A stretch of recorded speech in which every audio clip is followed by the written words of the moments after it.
The grand station floated in the darkness of space, massive and gleaming like a jewel. It orbited the neutral world of Axiom Prime, a planet that belonged to no one and everyone at the same time. Inside the station's main chamber, representatives from 12 different alien species gathered around a circular table that glowed with holographic displays. The air hummed with translation devices that turned dozens of languages into something everyone could understand.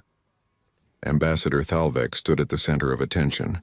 He was tall and thin, with blue skin that seemed to shimmer under the lights.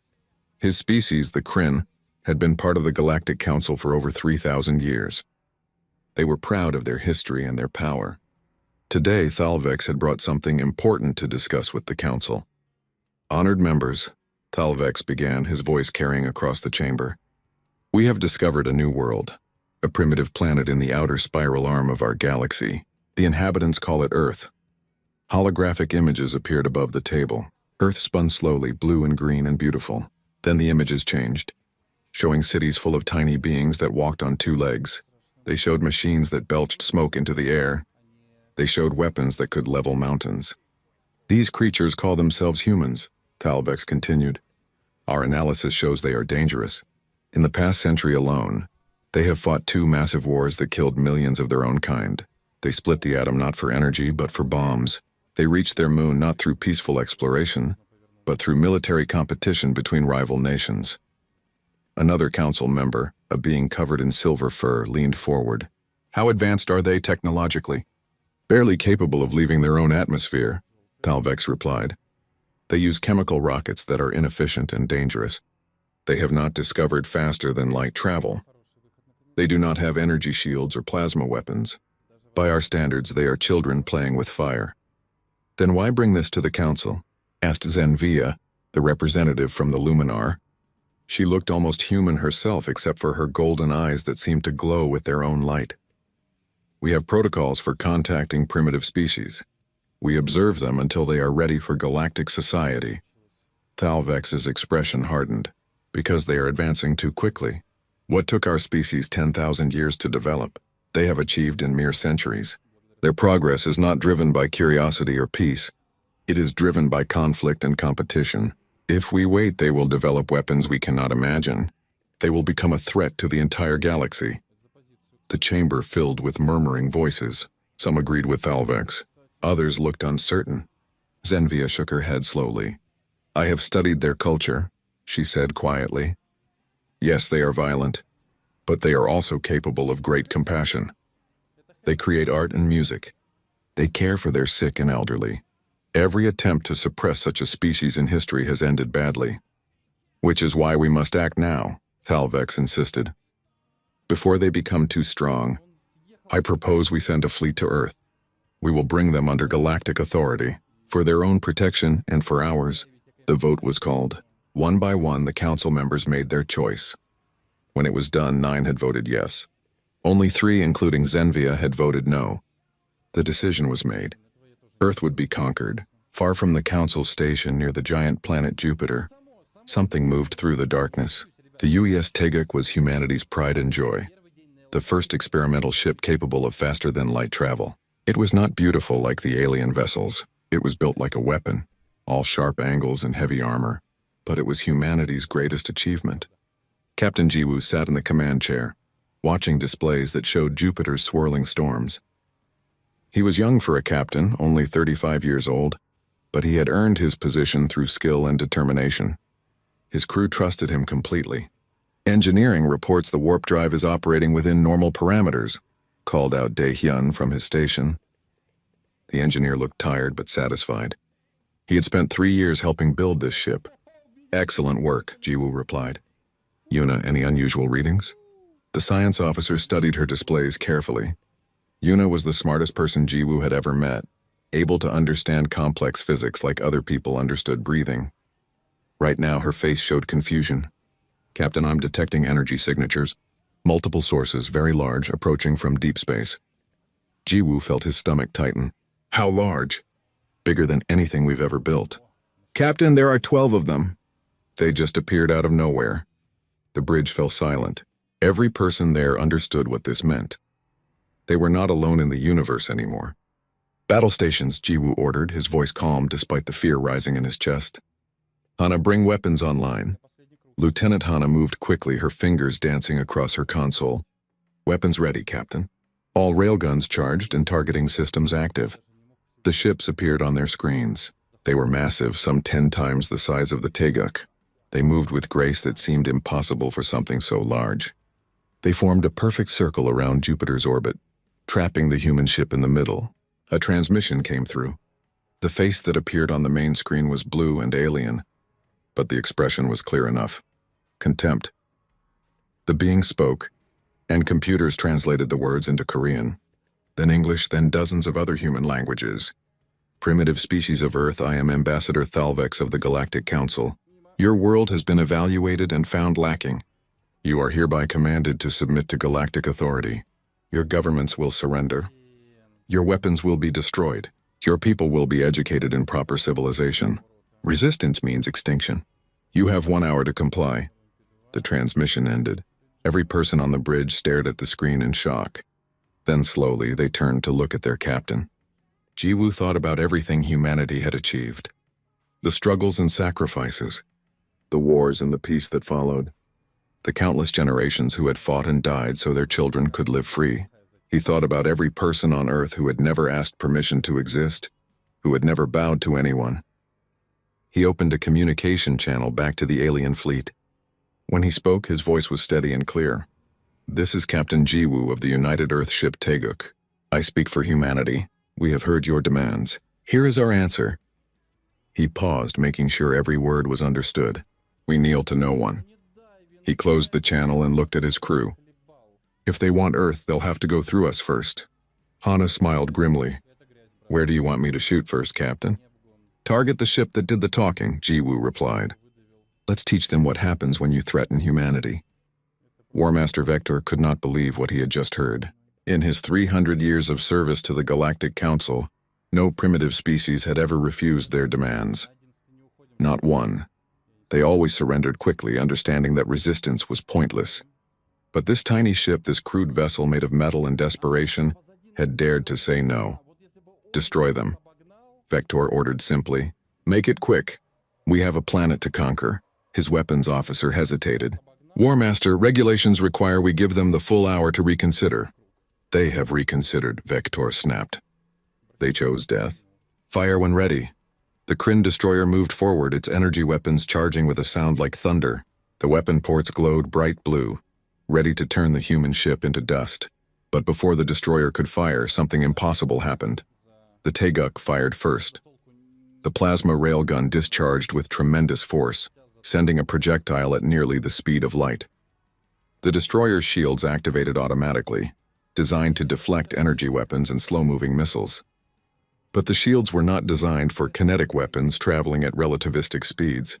The projectile passed through the shield like it was not even there. The destroyer exploded in a ball of fire and metal. Pieces of the ship scattered across space, glowing red-hot from the impact.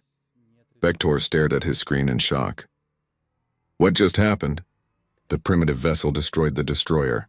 His sensor officer replied, voice shaking. Their weapon was not energy-based. It was a physical projectile moving at extreme velocity. Our shields were not calibrated for that type of attack. Impossible. Recalibrate all shields immediately. All ships spread out and return fire. But Jiwoo had no intention of waiting for them to adjust. Daehyun, give me everything the reactor has. Hana, target the next closest ship. Yuna, plot us a course into Jupiter's upper atmosphere. Captain, that's insane, Yuna protested. The radiation will damage our systems. It will damage theirs more, Jiwoo replied. They've been flying in clean space for thousands of years. Their ships are built for comfort and efficiency. Ours was built for war. Do it. The Taeguk dove toward Jupiter, moving faster than the alien ships expected. More railgun rounds fired, each one aimed with precision at vulnerable points Hana identified in the alien ship designs. Their ships were beautiful, symmetrical, elegant. But that symmetry made them predictable to someone who understood military engineering. Another alien ship took damage, its propulsion system exploding. A third lost its weapon arrays. The remaining ships spread out, trying to surround the human vessel. But Jiwoo was always one step ahead. He used Jupiter's gravity to slingshot around the planet, appearing where they did not expect him. They fight without honor. Vector snarled, watching the battle unfold. They hide in radiation. They strike and run. They refuse to face us directly. His tactical officer looked grim. War Master, they are using guerrilla tactics. Historical records show such methods were common among primitive species before they achieved galactic unity. We have no experience countering them. Then learn quickly. We cannot let one primitive ship defeat a council fleet. But the battle was already turning against them. The alien ships were larger and more powerful, but they were designed for policing a peaceful galaxy. The Taeguk was designed by a species that had spent its entire history fighting. Every system on the ship had backup systems. Every weapon was placed for maximum efficiency. Every maneuver Jiwoo ordered was calculated to maximize damage while minimizing risk. Earth's defense network suddenly came online. Satellites that had been orbiting quietly, monitoring asteroids and space debris, now turned their weapons toward the alien fleet. Nuclear missiles launched from hidden bases on Earth's moon, each one carrying warheads powerful enough to crack mountains. The missiles were primitive by galactic standards, but they were fast and there were hundreds of them. The alien fleet found itself fighting on two fronts, defending against both the nimble Taeguk and the swarm of nuclear weapons approaching from Earth. Retreat, Vector finally ordered, his pride shattered. Fall back to minimum safe distance. We need reinforcements. 4 of his 12 ships were destroyed or crippled. 4 more had taken significant damage, against 1 primitive vessel and some basic planetary defenses. The shame burned in his chest like fire. As his fleet limped away from Earth's solar system, Vector composed a message to the Galactic Council. His hands shook with rage as he recorded it. The humans are more dangerous than anticipated. They do not fight with honor or logic. They take risks that should be impossible. They sacrifice their own safety without hesitation, and they refuse to surrender even when facing certain death. He paused, gathering himself. Send the full armada. Every available ship. We cannot allow this species to exist. If they develop further, they will threaten the entire galaxy. Back on Earth, alarms were ringing in military command centers across every nation. Admiral Minsu stood in the United Earth Defense Council chamber, watching feeds from the battle near Jupiter. She was 60 years old and had spent her entire life in the military. She had trained for alien contact but never expected it to come like this. Status report, she demanded. The Taeguk survived the engagement, an officer replied. Captain Jiwoo reports 4 enemy ships destroyed, 4 more damaged. He's requesting permission to pursue. Denied, Minsu said firmly. He's done enough. Tell him to return to Earth orbit for repairs and resupply. She looked at the assembled representatives from every Earth nation. Everyone, we need to face facts. This was just a scouting force. They will come back with more ships. Many more. The room fell silent. Finally, the representative from the Asian Federation spoke. What are our chances, Admiral? Minsu considered lying, then decided they deserved the truth. Against a determined galactic civilization? Almost none. They have technology centuries ahead of ours. They have unlimited resources and numbers. In a straight fight, they will crush us. Then what do we do? Someone asked quietly. Minsu smiled, and it was not a pleasant expression. We don't give them a straight fight. We do what humans have always done when facing a stronger enemy. We improvise, we adapt. We make them pay for every inch they take. We hit them where they're weak. We make them afraid of us. She activated a holographic display showing Earth's military assets. We have 3,000 nuclear weapons. We have railgun platforms in orbit. We have underground bases on the Moon and Mars. We have the brightest minds in the galaxy working on weapons they won't expect. And most importantly, we have something they lost a long time ago. What's that? The Asian Federation representative asked. The will to fight. They've been living in peace for so long they've forgotten what war really means. We never did. Every generation of humanity has known conflict. We've been preparing for this fight since the first human picked up a stick to defend their family. Minsu's voice grew hard as steel. They wanted to conquer us without a fight. They thought we would surrender like scared children. Captain Jiwoo showed them the truth. We are humanity. We do not surrender. We do not kneel. And if they want to take our freedom, they'll have to kill every last one of us. The room erupted in determined voices. Plans were made. Resources were allocated. Messages went out to every nation on Earth. The time for division was over. Humanity faced extinction and they would face it together. In space, Jiwoo guided the damaged Taeguk back toward Earth. His crew was exhausted but alive. Daehyun reported the reactor had taken strain but would hold. Hana had already prepared repair lists for the weapon systems. Yuna was analyzing data from the alien ships looking for more weaknesses. "Captain," Yuna said suddenly, "I've been studying the debris from the destroyed ships. Their communication systems all linked to a central relay network. If we could find those relays and destroy them, we could blind their entire fleet." Jiwoo looked at her thoughtfully. An idea was forming in his mind. A crazy, impossible idea. The kind of idea that might just work. "Start working on it," he said. "I have a feeling we're going to need every advantage we can get." The emergency session of the Galactic Council was filled with angry voices. Ambassador Thalvek stood before them, his blue skin darker than usual with embarrassment and rage. The holographic display behind him showed the wreckage of Kryn ships floating near Jupiter. 4 destroyers destroyed by a single primitive vessel, one council member said, disbelief clear in their voice. "How is this possible?" "The humans fight like animals," Thalvex replied bitterly. "They have no sense of proper warfare. They hide, they run, they strike from unexpected angles. They use weapons we considered obsolete centuries ago. But those weapons work precisely because we never expected them." Zenvia of the Luminar stood slowly. Her golden eyes swept across the council chamber. "I warned you this would happen. Humanity is not like other species we have contacted. Every time someone has tried to suppress them throughout their history, they became stronger. They thrive on adversity, they call it spite, and they have made it into an art form. Are you suggesting we leave them alone?" Thalvex demanded. "After they destroyed our ships? After they defied the Council's authority?" "I am suggesting," Zenvia said carefully, "that we proceed with caution. Perhaps we were wrong to demand their immediate surrender. Perhaps we should have tried diplomacy first." The council erupted in arguments. Some agreed with Zenvia. Most did not. The Kryn had been humiliated and the council's authority had been challenged. If they did not respond with overwhelming force, other species might begin to question the council's power. The vote was called. This time it was unanimous except for Zenvia's lone dissenting voice. The council would assemble the largest military fleet in galactic history, 200 warships from a dozen species. They would make an example of Earth that would echo across the galaxy for generations. "Humanity will be given one final chance to surrender," the council leader announced. "If they refuse, we will eliminate their ability to resist. Their military will be destroyed. Their leadership will be replaced. They will be brought into galactic civilization by force for their own good." Zenvia said nothing more. She had done what she could. Now she could only watch and hope she was wrong about what would happen next. On Earth, every nation worked together for the first time in human history. The old rivalries and conflicts were set aside.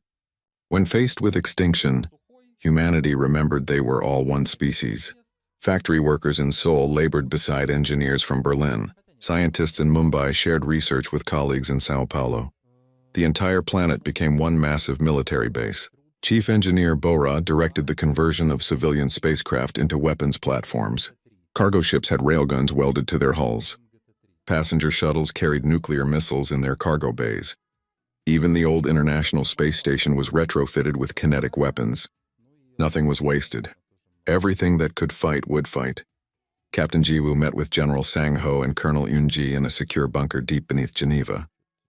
Between them lay a holographic map showing the positions of alien relay stations, carefully calculated from the data Yuna had recovered. "It's a suicide mission," General Sang-ho said bluntly. The old soldier had fought in 3 wars before humanity reached the stars. His face was weathered, his eyes hard. "Even if you reach the first relay station, the entire galactic fleet will hunt you down." "Probably," Jiwoo agreed. "But if we destroy their communication network, their 200 ships become 200 independent vessels. They won't be able to coordinate attacks. They won't be able to call for reinforcements. We turn their advantage in numbers into a disadvantage." Colonel Eun-ji studied the map carefully. She was younger than Sang-ho, but just as experienced. "How many ships do you need?" 20 should be enough, Jiwoo replied. "Small, fast vessels with experimental warp drives. We jump in, destroy the relay, jump out before they can respond. Hit 5 or 6 stations before they figure out what we're doing." "And when they do figure it out?" Eun-ji asked. Jiwoo met her eyes steadily.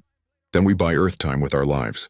Every minute they spend chasing us is a minute Earth has to prepare." Sang-ho nodded slowly. I'll authorize the mission. You'll have your 20 ships and your pick of crews. But Jiwoo, listen to me. Your job is not to die gloriously. Your job is to succeed and come home. Humanity needs heroes who survive, not martyrs. I understand, sir. Do you? Sang-ho leaned forward. Because I've seen that look in your eyes before. In mirrors 30 years ago. The look of someone ready to sacrifice everything. That's admirable. But Earth needs you alive. Your crew needs you alive. Don't forget that. 3 days later, Jiwoo stood before his assembled strike force. 20 ships, ranging from military vessels like the Taeguk to converted civilian craft. 400 crew members, all volunteers. They knew the odds. They came anyway. I won't lie to you, Jiwoo told them. Most of us probably won't make it back. The enemy outnumbers us. They have better technology. They control more of the galaxy than we can imagine. By every logical calculation, we should lose. He paused, looking at each face in turn. But we're not here because of logic. We're here because someone decided they could take our freedom without asking. Someone thought we would surrender just because they said so. Someone forgot that humanity has never, in all our history, accepted conquest quietly. Daehyun stood with the engineers, his face determined. Hana commanded one of the other strike ships. Yuna had insisted on coming along, saying her science skills would be essential. Commander Tae Yang, the best pilot in the Earth fleet, would lead the fighter escort. Our mission is simple, Jiwoo continued. Jump into enemy space. Destroy their relay stations. Get out alive if possible. If not possible, take as many of them with us as we can. Every relay we destroy makes Earth safer. Every minute they chase us is a minute Earth has to strengthen its defenses. He straightened his shoulders. They think they're bringing civilization to us. They think they're superior because they've had peace for thousands of years. Let's teach them what humanity learned a long time ago. Peace is something you fight for. Freedom is something you defend. And nobody takes those things from us while we still draw breath. The crews cheered. It was not a happy sound. It was the sound of people who knew they might die but had chosen to fight anyway. President Kyung-suk addressed the world one final time before the strike force departed. She stood in the same United Nations building where so many leaders had spoken before her. Her words were broadcast to every screen on the planet. My fellow humans, we face the greatest challenge in our history. An alien civilization has decided we must submit to their authority. They offer us safety if we surrender our freedom. They promise us peace if we accept their rule.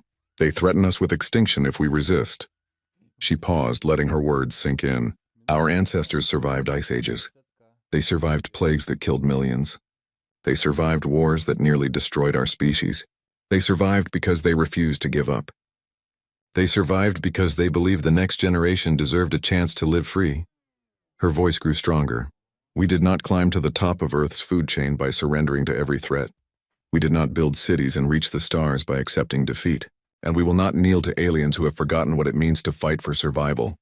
President Kyung-suk raised her fist. Today, our brothers and sisters launch into the unknown. They go to strike at our enemies far from home. While they fight in the darkness of space, we prepare here to defend our world. If the enemy comes, they will find every man, woman, and child on Earth ready to resist. We will show them what humanity means. The strike force launched that night. 20 ships carrying the hopes of an entire species. They jumped into hyperspace using coordinates that were barely tested.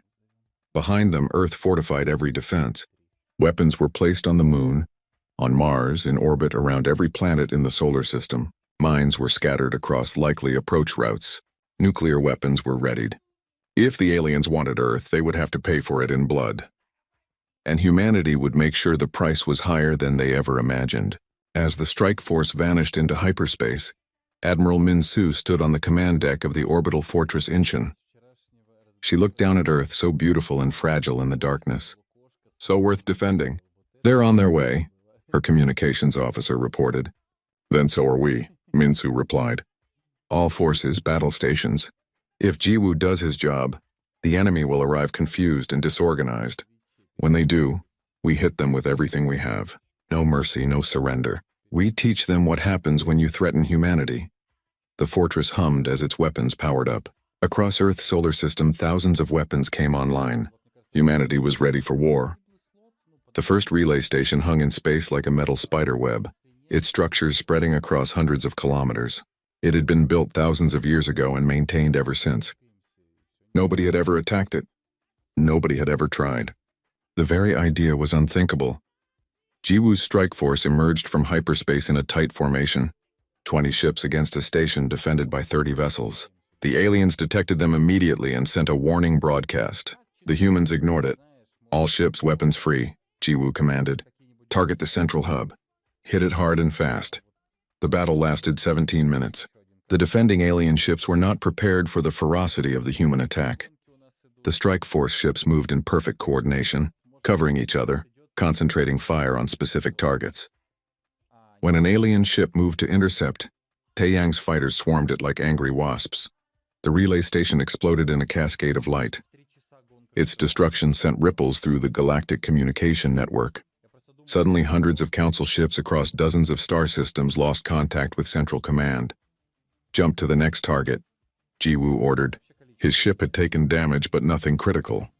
All 20 ships had survived. They jumped into hyperspace before reinforcements could arrive. The second relay station fell in 23 minutes. This time, the defenders had received a warning that something was attacking the network. They were ready, but ready or not, they could not match the humans' desperate aggression.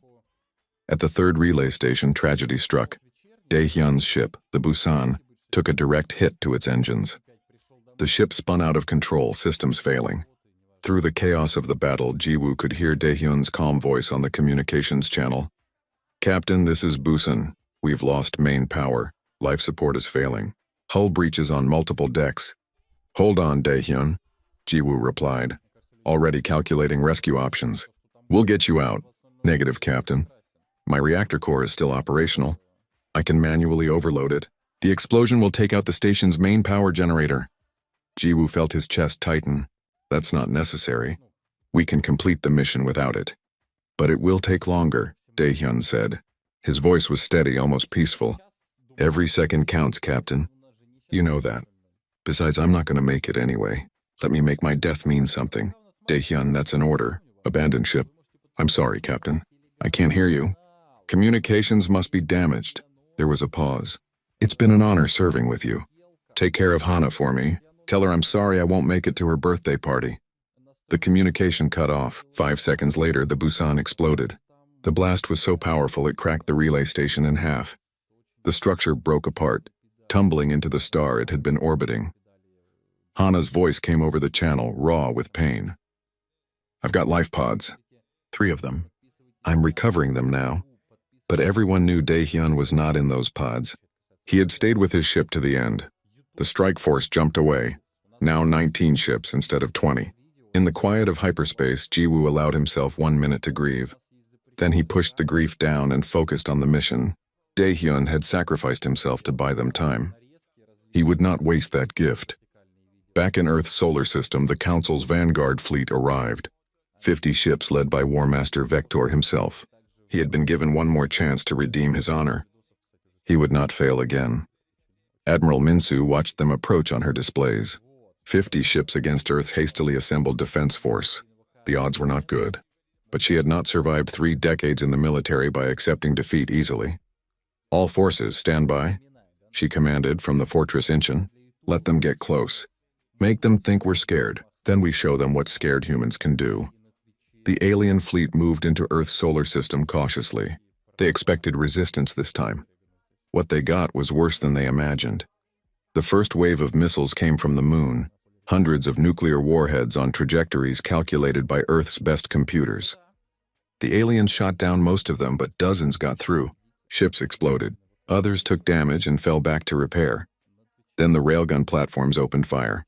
Kinetic projectiles moving at incredible speeds tore through shields that were never designed to stop them. More alien ships died or were crippled, but still they came. 50 ships was too many. The aliens adapted quickly, adjusting their shields and tactics. They began systematically destroying Earth's defenses. One by one, the railgun platforms went dark. Missile bases on the moon were targeted and destroyed. General Sang-ho coordinated the defense from Earth's surface. "Deploy the fighter squadrons. All wings engage at will." Colonel Yoonji led the first wing personally. Her fighter was small and fragile compared to the alien warships, but it was fast. She and her pilots flew like demons, striking at vulnerable points, drawing fire away from larger Earth vessels. 3 fighters were lost in the first pass, 6 more on the second. But they were doing damage, forcing the aliens to dedicate resources to defending against them. The battle raged for hours. Space around Earth filled with debris and fire. Ships on both sides died. The aliens pushed forward relentlessly. Earth's defenders fought with the fury of the cornered and desperate. Then something unexpected happened. A transmission came through on a secure frequency, one the aliens did not know Earth had access to. Zenvia's face appeared on the screen, her golden eyes filled with determination and fear. Admiral Min-Su, I know you can hear this. My name is Zenvia. I am a member of the Galactic Council, and I am committing treason by contacting you. Min-Su gestured for silence on her command deck. Everyone listened. I cannot stand by and watch genocide, Zenvia continued. The Council is wrong. This invasion is wrong. I am transmitting tactical data. Shield frequencies, weapon recharge rates, command vessel identification. Use it well. The transmission ended. Data flooded into Earth systems. Yuna, working from a backup science station on Earth, immediately began analyzing it. Admiral, this is incredible, Yuna reported. With this information, we can tune our weapons to penetrate their shields directly. We can target their command ships first, disrupt their coordination. Do it, Min-Su ordered. All vessels, update your targeting computers. We're about to turn this battle around. The change was immediate. Earth's weapons began hitting with devastating accuracy. Alien shields collapsed under precisely tuned attacks. The command vessel for the alien fleet took multiple hits and was forced to withdraw. But the cost was terrible. Earth had lost dozens of ships. Thousands of people had died. The moon bases were in ruins. The orbital platforms were mostly destroyed. Earth was winning, but barely. Far from Earth, Jiwoo's strike force reached the 4th relay station. Then the 5th. Each battle was harder than the last. The aliens were learning to predict their tactics. More ships were waiting at each location. The strike force was down to 12 ships now. 7 had been destroyed or too damaged to continue. The survivors were all running on emergency power and determination. One more station, Yuna reported, her voice tired. The main command hub. It's the central node for the entire network. If we destroy it, we don't just blind them. We shut down their automated defense systems across half the galaxy. How heavily defended? Jiwoo asked. Very. At least 100 ships. The command deck fell silent. 12 human ships against 100 alien vessels. It was impossible. Hana spoke up from her ship. If we don't do this, Earth falls. Everything Daehyun and the others died for means nothing. Tae-yang added his voice. I can get us in. I know their patrol patterns now. If we time it right, we can reach the station before they fully respond. Jiwoo made his decision. All ships, this is our final mission. We're going in. If you want to turn back, I understand. No one will think less of you. Not a single ship turned back. Then let's end this, Jiwoo said. For Earth, for humanity. For everyone who died believing we could win. The strike force jumped into hyperspace one last time, heading for the heart of the Council's power. Behind them, the battle for Earth reached its peak. Ahead of them, almost certain death waited. But they were human. They did not surrender. They did not retreat. They went forward into the darkness because that was what humans did. They fought. The command hub was enormous, a structure the size of a small moon. It floated in space surrounded by defensive stations and patrol ships. Energy shields covered every surface. Weapon platforms tracked anything that moved within 100,000 kilometers. It had never been attacked in 5,000 years of operation. Jiwoo's 12 ships emerged from hyperspace in a scattered formation, deliberately split up to confuse the defenders. Immediately, alarms blared across the entire hub. 100 alien ships began moving to intercept. Tae-yang, you're up, Jiwoo ordered. Get us an opening. The pilot's voice came back confident despite the fear they all felt. Watch and learn, Captain. Tae-yang's ship dove toward the station at an angle that made no sense tactically. 30 alien ships moved to intercept, leaving their assigned positions, exactly as he planned. The moment they committed to the chase, Tae-yang pulled a maneuver that should have torn his ship apart. He curved around a defensive platform, using its own weapons range as cover, and came out behind his pursuers. Now, he shouted. 3 human ships following his lead opened fire, destroying the confused alien vessels before they could react. The gap in the defensive perimeter lasted only seconds, but seconds were all they needed. Jiwoo's ship, along with 4 others, punched through the opening. They raced toward the hub's reactor core, dodging fire from defensive platforms. Ships exploded around them. Jiwoo felt the Taeguk shudder as weapons fire scored its hull. Hana status? Weapons still operational, barely. Hull integrity at 40%. We're not going to survive another run, Captain. We only need one, Jiwoo replied. Yuna, where's the reactor core? Feeding coordinates now. Captain, there's something else. I'm detecting strange power readings from the hub. It's not just a communication station. Yuna's screen showed complex energy patterns flowing through the structure. Her eyes went wide as she understood what she was seeing. Captain, this isn't just communications. This station controls automated weapon systems. Thousands of them. Pointed at Council member worlds. Jiwoo felt ice in his stomach. Are you saying the Council has been holding their own members hostage? That's exactly what I'm saying. The Council maintains peace not through diplomacy, but through the threat of instant annihilation. Every species in the galaxy lives under these weapons. A new possibility opened up. If they destroyed the station, they would blind the Council's military. But if they captured it instead, they could give every species access to the defense codes. The balance of power across the entire galaxy would shift in seconds. Change of plans, Jiwoo announced. We're not destroying the station. Yuna, can you hack into their systems? I can try, but I need time and I need to be inside the station. Then let's get you inside. The next 10 minutes were chaos. The human ships fought like cornered animals, clawing for every meter of space. 2 more ships were destroyed. The survivors were all damaged, systems failing, running on backup power and sheer determination. But they reached the station's docking port. Jiwoo, Hana, and Yuna boarded with a small team of Marines. They fought through automated defenses and reached the central control room. Yuna's fingers flew across alien computer systems. This is incredible. The entire galactic defense network runs through here. I can access everything. Every weapon system. Every shield generator. Every automated response protocol. Can you broadcast it? Jiwoo asked while returning fire at security drones trying to stop them. Broadcast what? Everything. Every code. Every access key. Give it to every species in the galaxy. Let them all control their own defenses. Yuna understood immediately. If every species had the codes, the Council could not threaten anyone anymore. Their power would evaporate instantly. That will cause chaos, she warned. The entire galactic order will collapse. Good, Jiwoo replied. It was a corrupt order anyway. Let something better grow from the ashes. Yuna began the data transmission. It would take 3 minutes to complete. 3 minutes they might not have. Outside, the remaining human ships formed a defensive perimeter, fighting off waves of alien vessels. Taeyang performed impossible maneuvers, his fighter dancing through weapons fire that should have killed him a dozen times. On Earth, the battle had reached its crescendo. Vector threw everything he had at the planet's defenses. Admiral Minsu matched him ship for ship, sacrifice for sacrifice. The space around Earth was a graveyard. Then suddenly, every alien ship received the same transmission. It was Jiwoo's voice broadcast across the entire galaxy.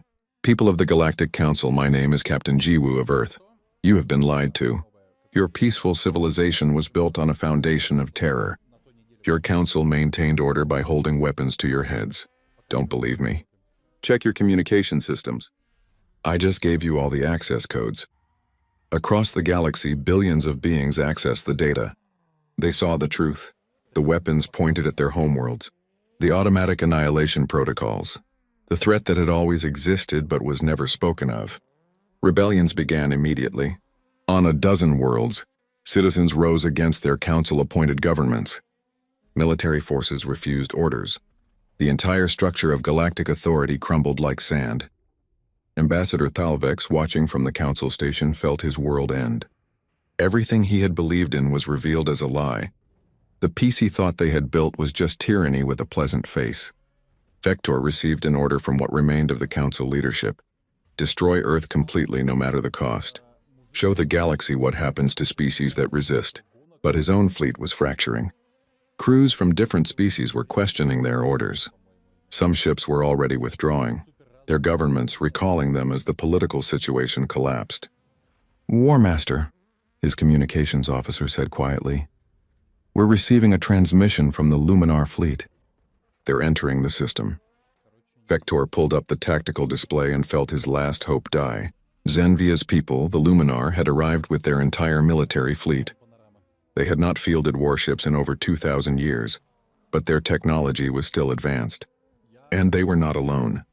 3 other species who had rebelled against the Council arrived with them. "This is Zenvia," her voice came through.